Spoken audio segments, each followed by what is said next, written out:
All right, now that we've talked about the uncertainty that comes with these players adjusting to new clubs, I want to talk about what Jesse Marsh said in a recent interview, because he really emphasized that the priority for this team in these upcoming matches will be better play in the second half. So Jordan, I'll start with you. Do you agree with that assessment, or what exactly comes to mind when you think about what success looks like for this team right now? Yeah, that's one of the things I think that will help if we determine this window being successful. Obviously, how you deal with the second half. Look, you can only judge a team by the last match they played, and the last second half they played as a unit was very peculiar.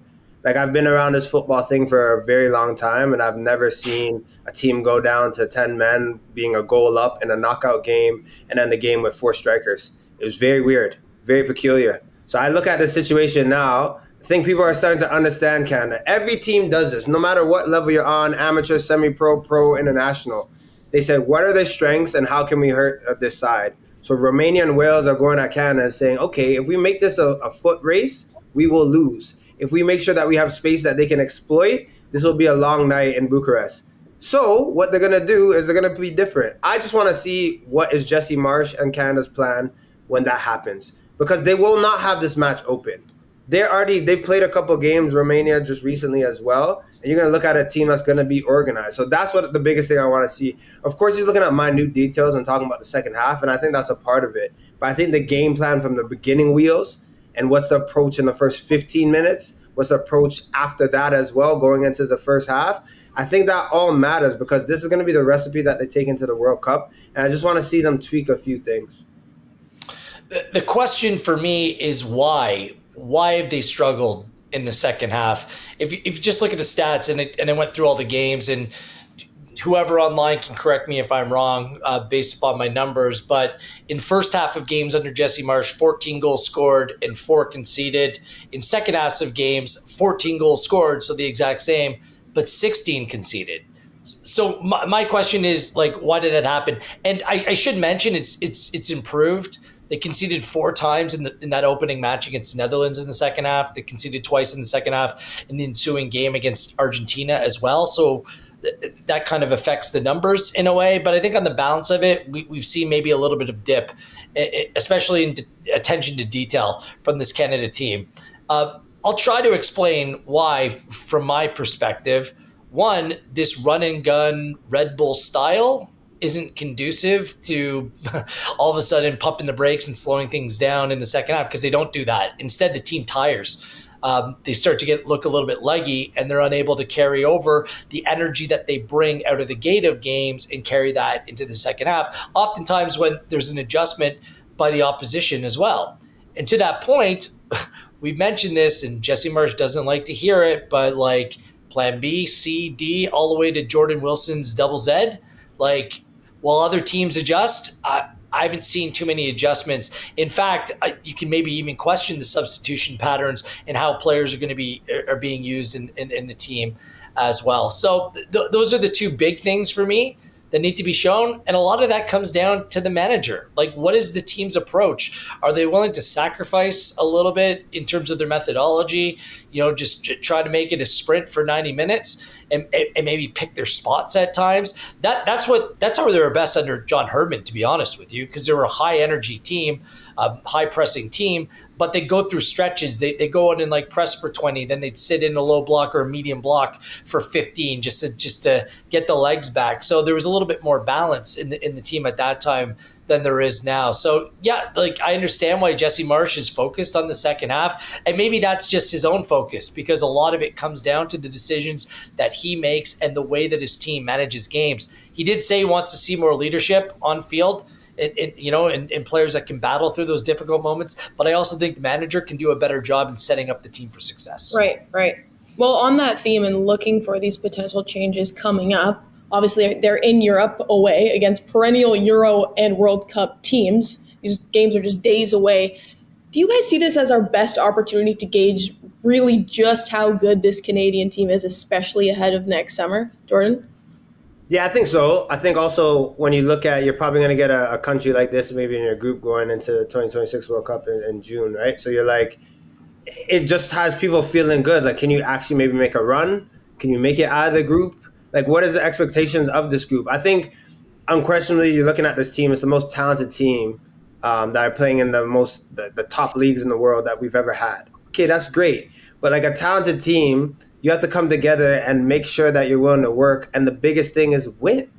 You don't have to dominate every minute of the match, but you have to make sure at the end of it that you're standing there, king of the hill. So that's what kind of what I'm gauging right now. Romania, Wales, these are going to be good opponents that you're playing, and I know that Canada has stepped up to like the Argentinas at points in terms of a great match, but didn't get the result. But this is one where I want to see a great match and the result. Like it has to start adding up a little bit because I think that's where we're at the crossroads. There's been a lot of talk of even if you look at the Gold Cup to play in the last game and what this team is capable of doing, which I agree with, but to some degree that can only be lip service if you don't get the job done. So this window, people say there's a lot of time, but football is very quick, and obviously international football, you don't get together all that much anyway. So this is for me a huge opportunity to really go and test and try to get the W. Yeah, it's a tough one because on paper these are really good tests for Canada, just based on the way that they play. I think heading into these games, Canadian fans would expect Canada to beat teams like Romania and Wales. Conversely, probably Romanian and Welsh fans would think that they should beat Canada as well. Sure.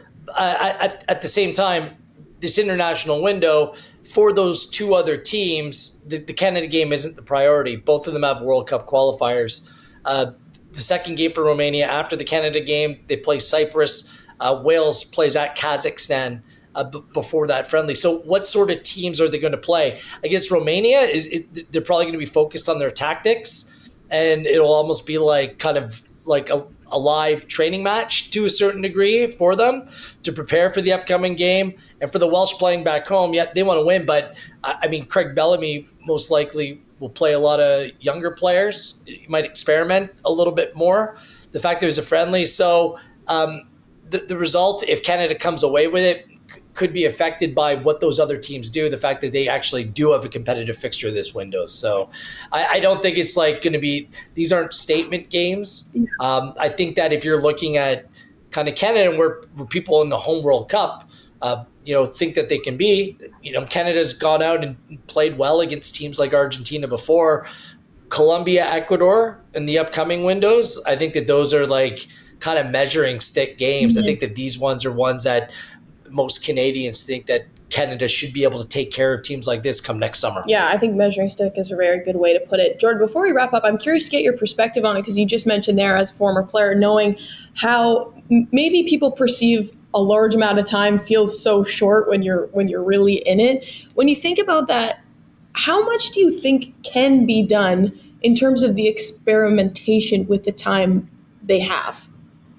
Yeah, not too much. I think I'll give credit to Jesse Marsch in terms of the experimenting that he has done, the players that he's brought in, the players that, like how quickly he's gotten the group to understand his philosophy. But I think in the next 8 to 9 months, you have to take it into another gear, and you have to use all these moments to add something different. Because like I said, the stat sheet, the report on Canada is the run and gun, talented team that knows how to go forward. But what little alterations is Jesse Marsch going to kind of implant in this team and make sure that they live that out? And I think there's moments where they should absorb a little pressure. Say like, come for 15 minutes and come try to win and play game in our half. And then things will open up. So it's just that little cat and mouse I'd want to see more of. But again, it's 8 months and people are like, oh, we have time. But again, these guys come together. There's only maybe 10 matches we're looking at before the World Cup. I think it's time to really start to get things solidified a little bit. Yeah. But at the same time, I think both you and I advocate a potential change in formation. Yeah. Just to see what that looks like. And maybe it'll force Marsch's hand to play an extra midfielder. At least try it. I'm not saying that this has to be like scripture moving forward, but at least go in and try it. And the fact that there's no Larin, no Jebison this window, and Tanny's made a big move, and you might want to manage him a little bit. Promise David typically hasn't played big minutes, so maybe you want to manage the team a little bit more and play an extra midfield player. That might help make your decision about which midfield players are best in what role and how you can maybe solidify your teams if you're up a goal in games and you want to maybe control it a little bit more. So I do think that there has to be, like, these next two windows, if you want to like really start nailing down on things in November, even in the new year, but when you have your full complement of players back, Davies, Johnston, Bombito, like I think that now is the time to kind of work on other areas. Take some chances, like not stupid chances, but calculated risks that you think that you can apply and the team can be successful doing in the World Cup. It's not just about trying things for the sake of doing it, but actually working on things that you think can be applicable in various situations come next summer, because not everything's going to be straightforward, especially if it's hot and the conditions, just the way that next summer can play out, it's rather unpredictable. So try some things now and hopefully benefit from that later. Right. So lots of opportunity in many ways, as we said too, a measuring stick, but also just a way to experiment and figure out what works and what doesn't. So I think we know at least what we'll watch out for ahead of these next two matches.